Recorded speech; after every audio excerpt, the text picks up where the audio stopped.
നീ എന്റെ കൂടെ വേണമെന്ന് പറഞ്ഞു. എനിക്ക് അങ്ങ് എന്റെ കൂടെ തന്നെ ഇരിക്കാനാണ് എനിക്ക് ആഗ്രഹം.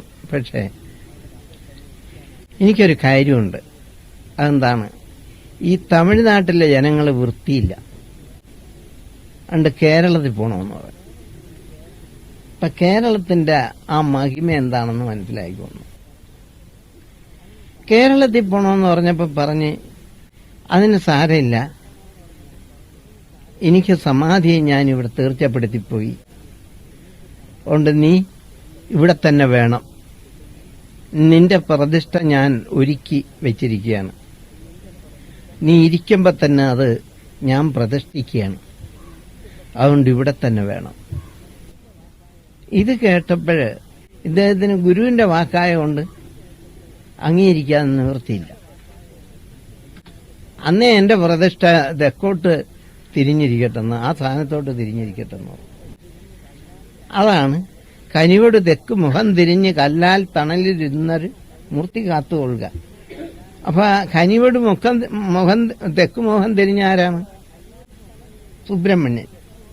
അതിന്റെ കല്ലാൽ തണലിൽ ഇരുന്ന് മൂർത്തിയായതാരാണ്? ഭോഗര്. അപ്പൊ ഈ രണ്ട് കാര്യങ്ങൾ ഒത്തിരിക്കുന്നു അവിടെ ചെന്നപ്പോ. ഇത് ഞാൻ ആദ്യം അറിയാൻ, ഇത് അവിടെയാണ് ഭോഗരുടെ സമാധി എന്നുള്ളത്.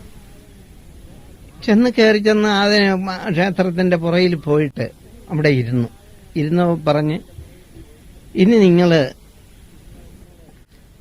ഇവിടെ അധികം തങ്ങണ്ട,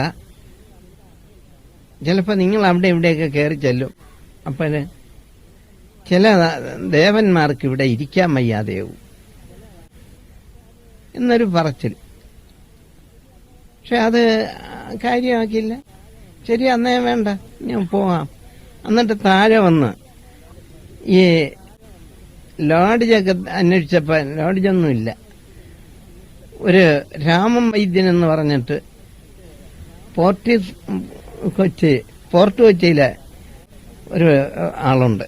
അങ്ങേര് കുറെ സ്ഥലം അവിടെ വാങ്ങിച്ച് കെട്ടിടവും ഒരു ആരാധന സ്ഥലമൊക്കെ ആയിട്ടുണ്ടാക്കുക. മലയാളി ആയതുകൊണ്ട് അയാള് ഞങ്ങളെ കണ്ടപ്പോൾ തിരിച്ചറിഞ്ഞ് ഇയാൾ വിളിച്ചുകൊണ്ടുപോയി. അവിടെ നിന്ന് അവിടെ ചെന്നുടനെ ഈ പറഞ്ഞോണ്ടിരുന്ന ആളിനെ തലയെ കയ്യും വെച്ചൊരു വിളി ഇങ്ങനെ വരും, എന്റെ തല ഇപ്പൊ പൊട്ടിപ്പോവുകയെ, എന്റെ തല ഇപ്പൊ പൊട്ടിപ്പോവുക എന്നാണ്.